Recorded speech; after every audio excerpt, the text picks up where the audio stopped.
എല്ലാവർക്കും നമസ്കാരം. കഴിഞ്ഞ ദിവസം ഞങ്ങളിങ്ങനെ പഠിച്ച് ചെല്ലുകയായിരുന്നു. വില്ലേജ് ഓഫീസിൽ നിന്ന് എത്രത്തോളം സർട്ടിഫിക്കറ്റുകൾ ലഭിക്കുന്നുണ്ട്. പഠിച്ചു കഴിഞ്ഞപ്പോൾ സത്യം പറഞ്ഞാൽ ഒരു വല്ലായ്മ തോന്നി.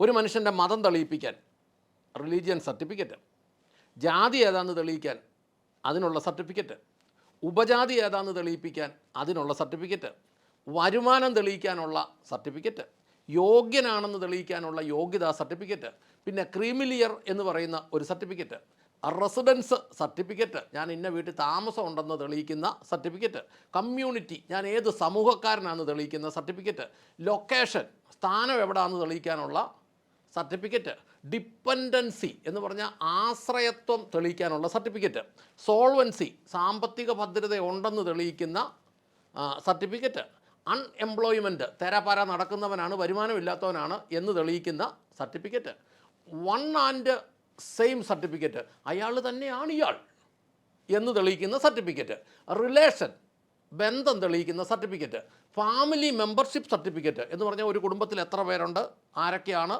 എന്ന് തെളിയിക്കുന്ന സർട്ടിഫിക്കറ്റ്, കൈവശാവകാശ സർട്ടിഫിക്കറ്റ്, 17 എണ്ണമുണ്ട്. ഇത് തന്നെ ഇതിന് താഴോട്ട് ഇനിയും വേറെ സർട്ടിഫിക്കറ്റുകൾ കാണാം. അതായത് ഇതിൽ നിന്ന് നമ്മൾ എന്താ അർത്ഥമാക്കേണ്ടത്? കേരളത്തിൽ ജനിക്കുന്ന ഓരോ മലയാളിയും ജന്മനാ തന്നെ കള്ളനാണ്. ഇനി ഇവൻ കള്ളനല്ലെന്ന് തെളിയിക്കാൻ ഇവൻ്റെ വളർച്ചയുടെ ഓരോ ഘട്ടങ്ങളിൽ ഓടി നടന്ന് സാറുമാരുടെ നിന്ന് സർട്ടിഫിക്കറ്റ് മേടിക്കുക. ഞാൻ മലയാളിയാണ് എന്ന രീതിയിൽ മലയാളി ആയിക്കഴിഞ്ഞാൽ പിന്നെ ഈ പറഞ്ഞ ഓരോ കാര്യത്തിനും സർട്ടിഫിക്കറ്റുകളോട് സർട്ടിഫിക്കറ്റ് തരുന്നതാരാ? ഈ ഉദ്യോഗസ്ഥന്മാർ. കൃത്യമായിട്ട് ജോലി ചെയ്യാത്തവരും കൈക്കൂലി മേടിക്കുന്നവരും കരിഞ്ചന്തക്കാരും ഇങ്ങനെയൊക്കെ നടക്കുന്നത് എല്ലാവരും ആണെന്നല്ല പറയുന്നത്, ഭൂരിപക്ഷം അതെ. ഇങ്ങനെയുള്ളവരാണ് കേരളത്തിലെ ഏതൊരു മലയാളിയും കള്ളനല്ലെന്ന് തെളിയിക്കേണ്ടത്. എന്തൊരു വിരോധാഭാസമാണ് ഇത്! ഒറ്റ കാർഡ് തീരാവുന്ന കേസേ ഉള്ളൂ ഇത്. ഒരു കാർഡ് ഇപ്പം നമ്മുടെ ആധാർ കാർഡ് പോലെയൊക്കെയുള്ള ഒരു മാന്യമായ കാർഡ് തന്നിട്ട് പേരും അഡ്രസ്സും കാര്യങ്ങളും വെച്ചിട്ട് ബാക്കി ഒരു QR കോഡൂടെ വെച്ച് ആ QR കോഡിൽ നമ്മുടെ ഡീറ്റെയിൽസുകൾ മുഴുവൻ അങ്ങോട്ട് കയറ്റാമെങ്കിൽ ഈ സർട്ടിഫിക്കറ്റിൻ്റെ ഒന്നിൻ്റെ പുറകെ മനുഷ്യൻ നടക്കേണ്ട കാര്യമില്ല. ഇതുകൊണ്ട് തന്നെ ഞാൻ പറയട്ടെ, കേരളം ഒരു 100-200 വർഷം പുറകിലാണ് എന്ന് പറഞ്ഞാൽ നിങ്ങൾക്ക് തർക്കമുണ്ടോ? ഇന്ത്യ മുഴുവൻ ഇങ്ങനെയാണ്. എന്താ ഇതിൻ്റെ കാരണമെന്ന് ചോദിച്ചാൽ, സായിപ്പ് ഇവിടെ ഭരിച്ചുകൊണ്ടിരുന്ന കാലത്ത് ഇവിടുത്തെ മനുഷ്യനെ അടിമയാക്കി നിർത്തേണ്ടതിന് അവൻ ഇങ്ങനെ കുറേ നിയമം ഉണ്ടാക്കി വെച്ചു. എന്നാ ചെയ്യണേലും ഈ സർട്ടിഫിക്കറ്റുകളില്ലാതെ ഒരു പണിയും നടക്കില്ല. അത് കഴിഞ്ഞ് വന്ന നമ്മുടെ ഗവൺമെൻറ് ഇന്ത്യയിൽ ഇത് വന്നു കഴിഞ്ഞപ്പോൾ ഇന്ത്യയിൽ ആ സായിപ്പ് ഉണ്ടാക്കി വെച്ചതെല്ലാം അതുപോലെ എടുത്ത് ഇങ്ങോട്ട് എഴുതി വെച്ചു. പലതിനും മാറ്റങ്ങളൊന്നും തന്നെ വരുത്തിയില്ല. ഇത് കാരണമാണ് ഈ വയ്യാവേലി പിടിച്ച സർട്ടിഫിക്കറ്റുകളെല്ലാം ഇങ്ങനെ കിടക്കുന്നത്. ഒരു മനുഷ്യൻ ഒരു കാര്യത്തിന് ഇറങ്ങി പുറപ്പെട്ടാൽ 6 മാസം സർട്ടിഫിക്കറ്റുകളുടെ പുറകെ നടക്കണം. എന്തൊരു നാറിയ ഇടപാടായത്! എന്തൊരു കഷ്ടമായത്! ഇവന്മാരുടെ എല്ലാം പുറകെ ഓടി നടക്കുക. എന്നിട്ട് എന്നാ വേണം? എന്നതേലും വേണമെങ്കിൽ വെള്ളപ്പേപ്പറിൽ സ്റ്റാമ്പ് ഒട്ടിച്ച് അപേക്ഷ വെക്കണം. അപേക്ഷ വെക്കാൻ എന്നാ ഇവന്മാർ ദൈവമോ? ഇവന്മാർ ദൈവങ്ങളൊന്നും അല്ലല്ലോ അപേക്ഷ വെക്കാൻ. ഇവന്മാർക്ക് ശമ്പളവും നമ്മൾ കൊടുക്കണം, ഇവന്മാർക്ക് പെൻഷനും നമ്മൾ കൊടുക്കണം, ഇവന്മാർ ഈ അലഞ്ഞു തിരിഞ്ഞ് നടക്കുന്നതിനെല്ലാം പൈസ നമ്മൾ കൊടുക്കണം. എല്ലാം കൊടുത്തു കഴിഞ്ഞ അവസാനം നമ്മൾ അപേക്ഷിക്കണം ഇവന്മാരുടെ മുമ്പിൽ പോയി. എന്തൊരു അക്രമമാണ്! ജനാധിപത്യത്തിൽ ഇതൊക്കെ വലിയ അക്രമങ്ങളല്ലേ? നിങ്ങൾ തന്നെ ഒന്ന് ചിന്തിച്ചേ. ഈ അക്രമങ്ങളെല്ലാം കൂടെ നടത്തുന്ന ഓഫീസുകൾ ഏതൊക്കെയാണെന്ന് നമുക്ക് നോക്കാം. അതിൻ്റെ ഏറ്റവും താഴെ തട്ടിലുള്ള ഓഫീസാണ് വില്ലേജ് ഓഫീസ്. കേരളത്തിൽ 1666 വില്ലേജ് ഓഫീസുണ്ട്. അതിൻ്റെ മുകളിൽ താലൂക്ക് ഓഫീസ്. കേരളത്തിൽ 78 താലൂക്ക് ഓഫീസുണ്ട്. കുറച്ചുകൂടെ കൂടിയ കേസുകൾ കൈകാര്യം ചെയ്യാൻ കളക്ടറേറ്റ് ഉണ്ട്. 14 കളക്ടറേറ്റ് ഉണ്ട് കേരളത്തിൽ. പിന്നെ ഇതിൻ്റെ ഇടയ്ക്ക് RDO ഓഫീസെന്നും പറഞ്ഞ ഈ താലൂക്കിന് മുകളിൽ കളക്ടർക്ക് താഴെയായിട്ട് ഓഫീസുണ്ട്. അത് 14 എണ്ണമുണ്ട്. ഇതെല്ലാം കൂടെ ചേർന്ന ഡിപ്പാർട്ട്മെൻറ്റിനെ പറയുന്നതാണ് റവന്യൂ. ഇതിൽ ഏറ്റവും താഴെയുള്ള വില്ലേജ് ഓഫീസ് എന്തിനാണ് എന്ന് ചോദിച്ചാൽ, പണ്ട് ഇതിനെ പറഞ്ഞുകൊണ്ടിരുന്ന വില്ലേജ് കച്ചേരി എന്ന് പറഞ്ഞു കഴിഞ്ഞാൽ ഈ ഭൂമി സ്വന്തമായിട്ടുള്ളവരുടെ കയ്യിൽ നിന്ന് അതിൻ്റെ നികുതി ഇങ്ങോട്ടൊന്ന് മേടിച്ച് എടുക്കാനുള്ള പരിപാടി മാത്രമുള്ളായിരുന്നു. എന്നാൽ ഇന്നിത് ഈ ഭൂമിയുടെ റെക്കോർഡുകളും ഒക്കെ സൂക്ഷിക്കുന്നതും പിന്നെ ഈ പോക്കുവരവ് ചെയ്യുന്നതും പിന്നെ ഈ നികുതി മേടിക്കുന്നതും ചില റവന്യൂ റിക്കവറി ചെയ്യുന്നതും ഒക്കെ പരിപാടി മാത്രമായിട്ട് അല്ലെങ്കിൽ അത്രയും തലത്തിലേക്ക് ഇതങ്ങ് വളർന്നു. അപ്പോൾ നമുക്ക് ഈ വില്ലേജ് ഓഫീസ് എന്തിനാണ് എന്ന് ചോദിച്ചാൽ ഇതിൽ പല കാര്യങ്ങളും ഈ ടെക്നോളജിയുടെ കാലത്തിൽ വേണമെങ്കിൽ നമുക്ക് ഇതിലെ പല കാര്യങ്ങളും ഒഴിവാക്കാം. ഈ സർട്ടിഫിക്കറ്റുകൾ മുഴുവൻ മാന്യമായ ഒരു കാർഡ് ഒരാൾക്ക് ഒരു QR കോഡ് സഹിതം കൊടുത്താൽ കൃത്യമായിട്ട് അവിടെ തീരും ഈ പ്രശ്നം. അവിടെ തീരുമ്പം ഉദ്യോഗസ്ഥന്മാരുടെ പണി കുറയും, ഉദ്യോഗസ്ഥന്മാരുടെ എണ്ണം കുറയ്ക്കാം, സംസ്ഥാനത്തിൻ്റെ വരുമാനം ഉയർത്താം. ഭരിക്കുന്നവർക്ക് പറ്റുമെങ്കിൽ അവർ ചെയ്യട്ടെ. ഇനി ഈ ഭൂനികുതിയായിട്ട് വില്ലേജ് ഓഫീസുകളിലൂടെ ഒരു വർഷം കേരളത്തിൽ ലഭിക്കുന്ന വരുമാനം എന്ന് പറയുന്നത് 515.87 കോടിയാണ്. 516 കോടി. ഉദ്യോഗസ്ഥന്മാർ 19,000 പേരുണ്ട് ഈ റവന്യൂ ഡിപ്പാർട്ട്മെൻറ്റിൽ. ഒരു ഉദ്യോഗസ്ഥന് 1 ലക്ഷം രൂപ വെച്ച് കൂട്ടിയാലും മാസം 190 കോടി വേണം ശമ്പളം കൊടുക്കാൻ. 12 മാസത്തെ കണക്കെടുത്താൽ 2,280 കോടി വേണം. പെൻഷൻ 1,140 കോടി വേണമെന്നാണ് പറയുന്നത്, ഒരു 50,000 വെച്ച് കൂട്ടിയാൽ പോലും. അങ്ങനെയാണെങ്കിൽ പോലും 3,420 കോടി ചിലവുണ്ട്. ഇതിൻ്റെ പുറത്ത് ഉദ്യോഗസ്ഥന്മാരും ശമ്പളവും പെൻഷനും പോരാതെ മന്ത്രിയും പടയും പരിവാരങ്ങളും വേറെയുണ്ട്. എല്ലാം കൂടെ കൂട്ടി നോക്കുമ്പം 14,000 കോടി രൂപ ഒരു വർഷം ചിലവുണ്ട് ഇതിന്. എന്നാൽ നമ്മൾ ഗൂഗിളിലൊക്കെ സെർച്ച് ചെയ്ത് നോക്കുമ്പം കേരളത്തിലെ റവന്യൂ ഡിപ്പാർട്ട്മെൻറ്റിൻ്റെ വരുമാനം എന്താണെന്ന് നോക്കിക്കഴിഞ്ഞാൽ 6,000 കോടി എന്ന് പറയും, കാണിക്കും. ഈ 6,000 കോടി വരുമാനമുണ്ട്, 4,000 കോടി ചിലവും ഉള്ളെങ്കിൽ 2,000 കോടി ലാഭമല്ലേ എന്ന് നമ്മൾ ചിന്തിക്കാൻ വരട്ടെ. അതിനകത്തൊരു കാര്യം കൂടെ. ഈ ഡിപ്പാർട്ട്മെൻറ്റിനോട് ചേർന്ന് ജനത്തിനെ കൊള്ളയടിക്കുന്ന ഒരു ഡിപ്പാർട്ട്മെൻ്റ് ഉണ്ട്.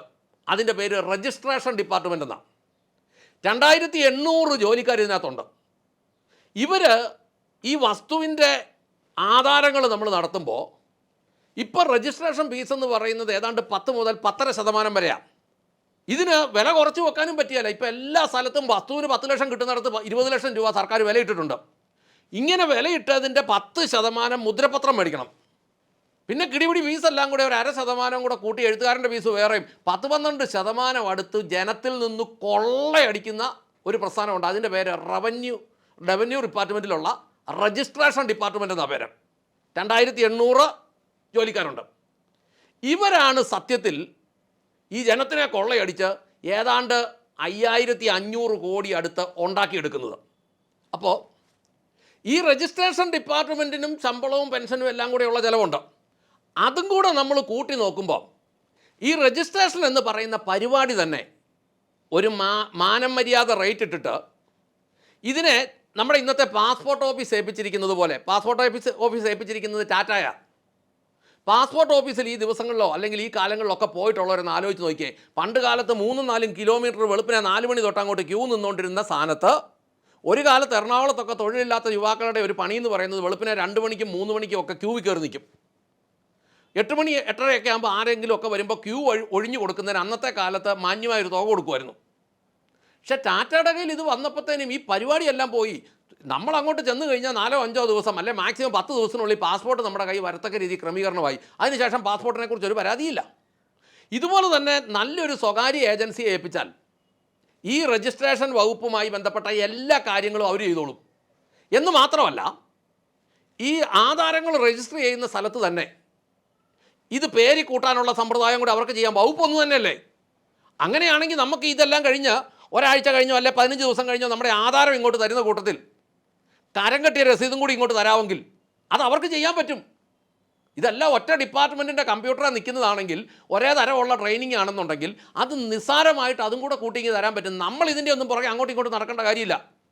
ഈ ആധാരം എഴുതുന്നതിൻ്റെ കൂട്ടത്തിൽ തന്നെ പേര് കൂട്ടാനുള്ളൊരു പേപ്പറോട് തരും. നമ്മൾ പിന്നെ ഇതുമായിട്ട് വില്ലേജ് ഓഫീസിൽ പോകണം.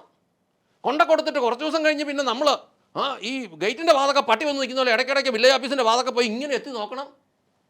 സാറേ നമ്മുടെ വന്നിട്ടുണ്ടോ, എന്നതാ എൻ്റെ അത് പേര് കൂട്ടാൻ കൊടുത്തത് വന്നിട്ടുണ്ടോ?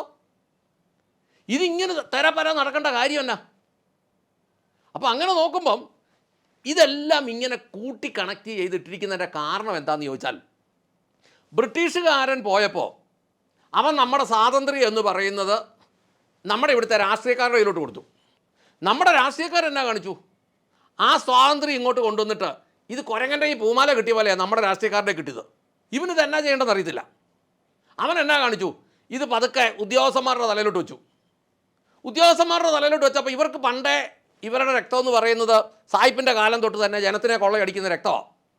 ഇവർക്ക് മനസ്സിലായി ജനത്തിൽ നിന്ന് വല്ലതും കിട്ടണമെന്നുണ്ടെങ്കിൽ അതിനുള്ള വകുപ്പുണ്ടാക്കി വെക്കണമെന്ന്. ഇവരോരോന്നോരോന്ന് എഴുതി കൊടുക്കും, അതിൻ്റെ താഴെ ഇവന്മാർ ഒപ്പിടും, മന്ത്രിയുടെ ഒപ്പ. ഇങ്ങനെ വന്നു കഴിയുമ്പോഴത്തേന് ഇത് മുഴുവൻ ജനത്തിന് ഭാരമായിട്ട് വരും. ഇത്രയും തിരക്കുള്ള കാലത്ത്, ഇത്രയും ആധുനികതയുള്ള കാലത്ത്, ഇത്രയും ടെക്നോളജി ലോകം മുഴുവനുള്ള കാലത്ത്, വിരൽ തുമ്പിൽ ലോകത്തിലെ കാര്യങ്ങളെല്ലാം അറിയുന്ന കാലത്തും നമ്മുടെ സർക്കാർ ഓഫീസിലെ കാര്യങ്ങളെല്ലാം ഈ 160 കൊല്ലം മുമ്പത്തെ ഇത് കൂട്ട് ഓഞ്ഞ നിയമങ്ങളിട്ട് ഉണ്ടാക്കിക്കൊണ്ടിരിക്കുക. ഇതിൻ്റെ പുറകെ മനുഷ്യൻ നടന്ന് മനുഷ്യൻ്റെ ജീവിതം തീരുക. ശരിക്കും പറഞ്ഞു കഴിഞ്ഞാൽ ഏതാണ്ട് 22,000-ഓളം സ്റ്റാഫുണ്ട് ഈ റവന്യൂ ഡിപ്പാർട്ട്മെൻറ്റിന്. ഇവന്മാർക്ക് വേറെ അതും ഇതും കിടിപിടി സംവിധാനങ്ങളൊക്കെ ഉണ്ട്. ഇവിടെ ട്രെയിൻ ചെയ്യാനുള്ള കോളേജ്, വേറെ സംവിധാനമൊക്കെ ഉണ്ട്. ഇതിന് എല്ലാത്തിനെയും കൂടെ വെട്ടിക്കുറച്ച് ഒരു 3000-ഓ 2000-ഓ വേണേൽ ഒരു 5000-ത്തിൽ താഴെ സ്റ്റാഫാക്കാൻ പറ്റും. അങ്ങനെ ആക്കിയിട്ട് ഈ സ്വകാര്യവൽക്കരണത്തിലേക്ക് ഈ രജിസ്ട്രേഷൻ ഡിപ്പാർട്ട്മെൻറ്റിനെ മാറ്റി അതോടെ ഈ വില്ലേജിലെ കാര്യങ്ങളെല്ലാം മനുഷ്യൻ ഓൺലൈനായിട്ട് ചെയ്യാവുന്ന രീതിയിൽ ആക്കാൻ പറ്റിയാൽ, ഏതൊക്കെയാലും ഇന്നത്തെ മുഖ്യമന്ത്രി വി ഡി സതീശനോടും ഇന്നത്തെ റവന്യൂ മന്ത്രിയോടും ഒക്കെ ചോദിക്കട്ടെ, ഏറ്റവും ആധുനിക സാങ്കേതിക വിദ്യ ഉപയോഗിച്ച് ഈ മനുഷ്യനെ ചുമ്മാ കുരങ്ങ് കളിപ്പിക്കുന്ന സർട്ടിഫിക്കറ്റുകളും നിയമങ്ങളും ഈ പദ്ധതികളും എല്ലാം എടുത്തു കളഞ്ഞ് ജനത്തിനെ സഹായിക്കാമോ? ഇനി സഹായിച്ചില്ലേ പോലും ഇതുപോലെയുള്ള നൂലാമാലകളിൽ കൂടെ നടത്തി മനുഷ്യനെ അപമാനിക്കാതിരിക്കാമോ? മലയാളി എങ്ങനെയെങ്കിലും ജീവിക്കട്ടെ, ജീവിക്കാനുള്ള സൗകര്യ സ്വാതന്ത്ര്യങ്ങൾ ഉണ്ടാക്കി കൊടുക്കണം. സ്വാതന്ത്ര്യം കിട്ടി, ജനാധിപത്യമാണ് എന്ന് പറയുന്നത് രാഷ്ട്രീയക്കാർ മേടിച്ച് ഉദ്യോഗസ്ഥൻ്റെ കൊടുത്ത്, ഉദ്യോഗസ്ഥൻ ഇന്നും ബ്രിട്ടീഷുകാരൻ്റെ ഉദ്യോഗസ്ഥൻ നിൽക്കുന്ന പോലെ നിന്ന് ജനങ്ങളെ കൊള്ളയടിക്കുന്ന അവസ്ഥയിൽ നിന്ന് ജനത്തിനെ വിടുവിച്ച് അവർക്ക് എല്ലാം സുഗമമായി നടക്കാനുള്ള അവസരങ്ങൾ ഇനിയെങ്കിലും ഉണ്ടാക്കണം എന്ന് ഓർമ്മിപ്പിച്ചുകൊണ്ട് നിർത്തട്ടെ. നന്ദി, നമസ്കാരം.